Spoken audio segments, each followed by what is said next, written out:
Hi, it's 5 in the morning here, and I got up early and got out of bed to film the garden because there's no traffic noise now.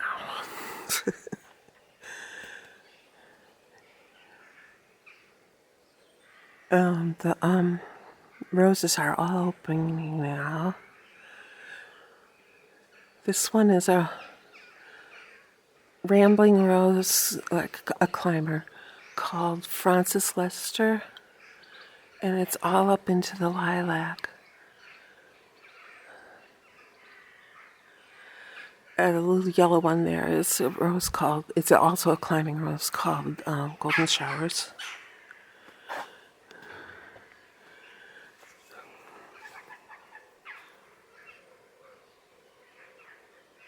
Francis Lester opens pink and it fades to white.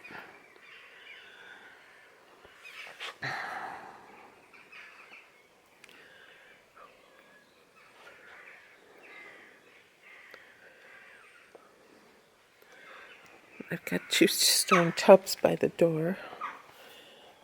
This is oregano and a little daisy flower. The glory up here is on top of the front door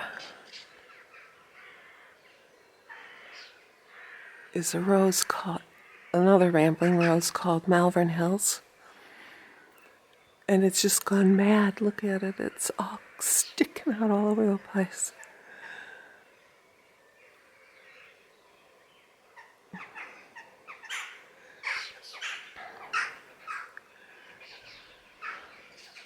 So this is at the top of by the front door here, at the top. And then you go down these steps into the garden itself. And the cat there is Charlie. Hello, Charlie.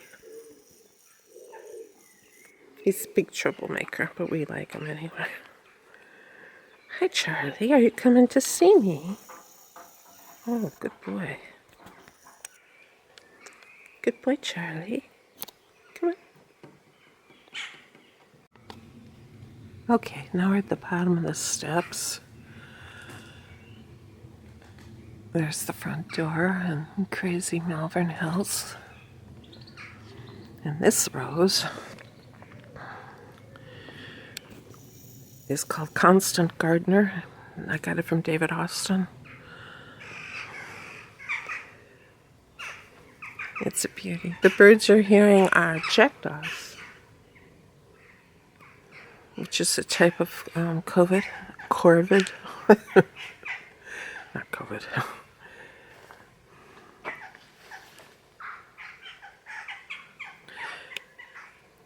Even the weeds here are pretty. These grow in the cracks and crevices of all the walls and everything all over the town. I don't know what they're called. Charlie, what are you doing? You're so silly.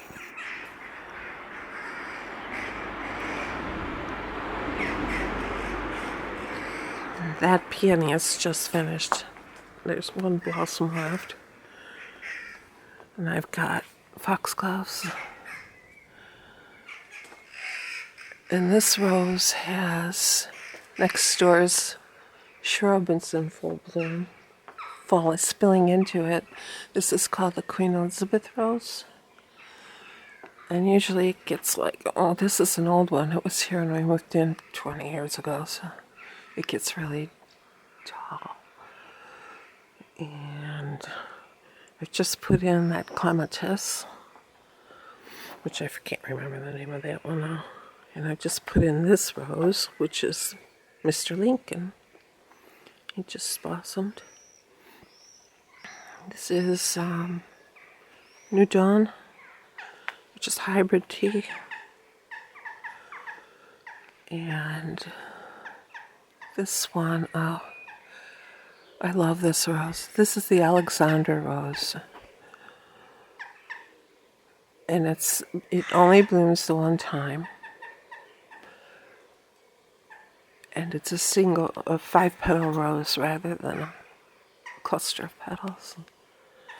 But they emerged this beautiful pastel shades. And then they fade to white when they move on. Behind her, that's a plant called crocosmia, which will bloom late summer. And the lavender is just starting. That's all the lavender there. And that's a planter I've got, and it's got scabiosa, which are those little purple ones, and another peony. So this is my little haven. There's a sedum that's going to open later, and heucheras right there. This one, most of these the bees love. This little blue one is a common flower called Love in a Mist. Love in a Mist, yeah. And it reseeds itself and it gets everywhere, but it's so pretty. And then purpley one, that's a perennial geranium.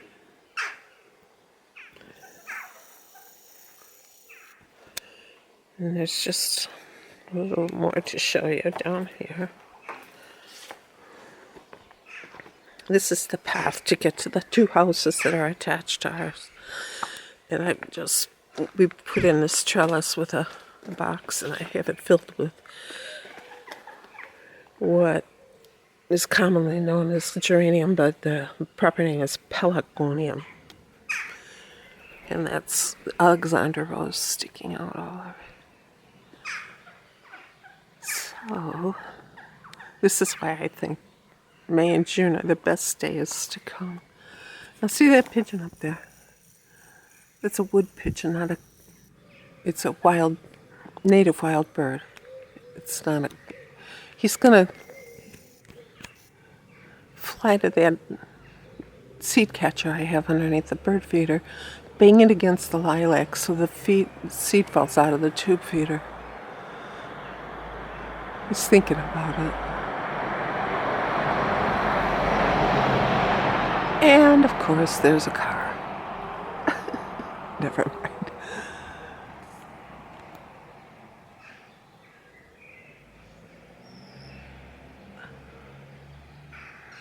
Oh, it's like worse than a cat, waiting for the cat to get out of the... Never mind. This is on our front gate.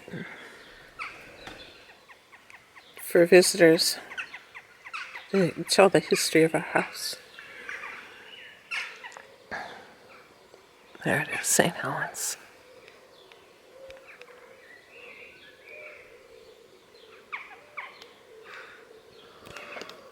I'm going to take you around for a little walk. Okay, I'm a few steps away from our house. This is called the Triangle. It's got the War Memorial, the pub. It's all houses. That little rectangular building at the end of the street there used to be a church. This one used to be a church. They're both, St. Mary's is a preschool now, and this one's a house. And there's my hairdresser with the gray door. And the red door is kebab, pizza and kebab, men's barber, and then Chinese takeaway.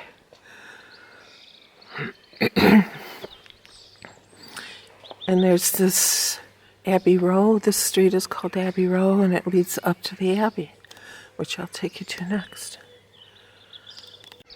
Okay, we are getting closer to the Abbey.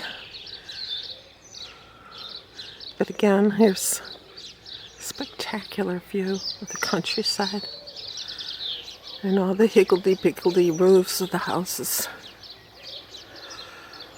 That used to be a church called St. Paul's, but it's just the bell tower now is left. And they ring the bells every week. Sometimes more than every week, because sometimes there's weddings.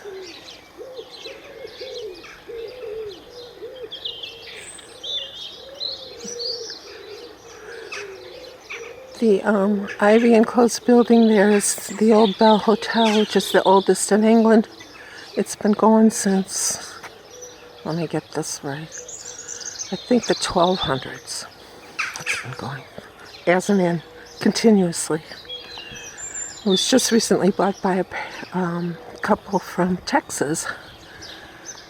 And they've been doing very curious and wonderful things with it.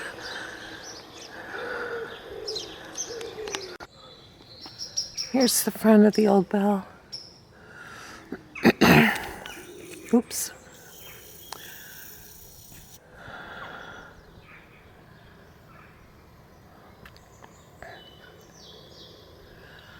And it's right up against the church. This church is actually a ruin of a church. There's only like a third of it left standing. But it's still in use. Here comes a car.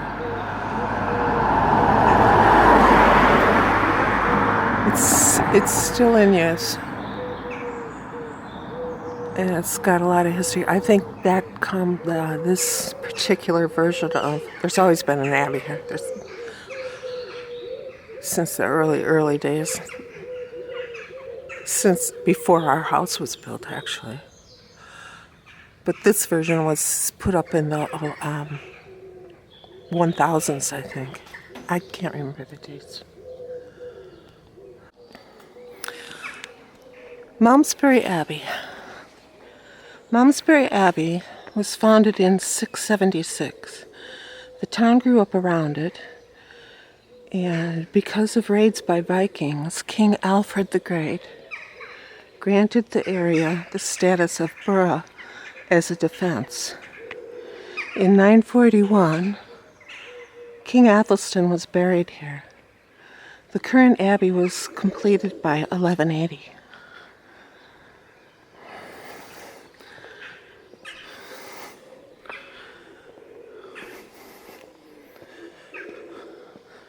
I'm taking you up through the churchyard.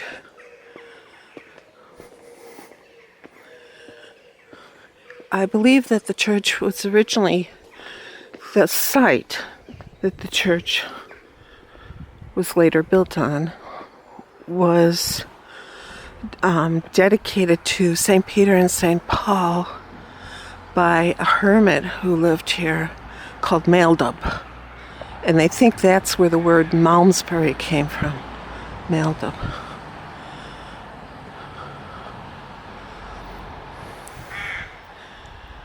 And that's the bell tower now is called St. Paul Bell Tower.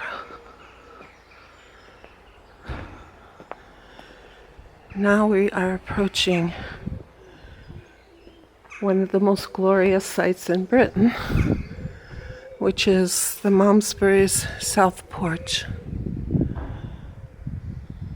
These carvings, because people were illiterate then, were done so that the people could see all the stories of the Bible in relief here.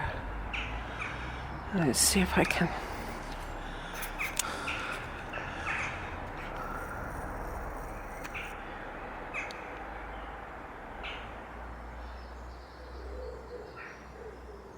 That looks to me like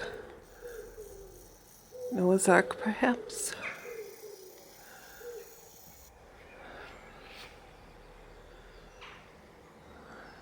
You could see it's weather worn, but still you can make it out. And I hope the camera will compensate for the darkness in here. Just inside the porch before you go through the door, are more carvings.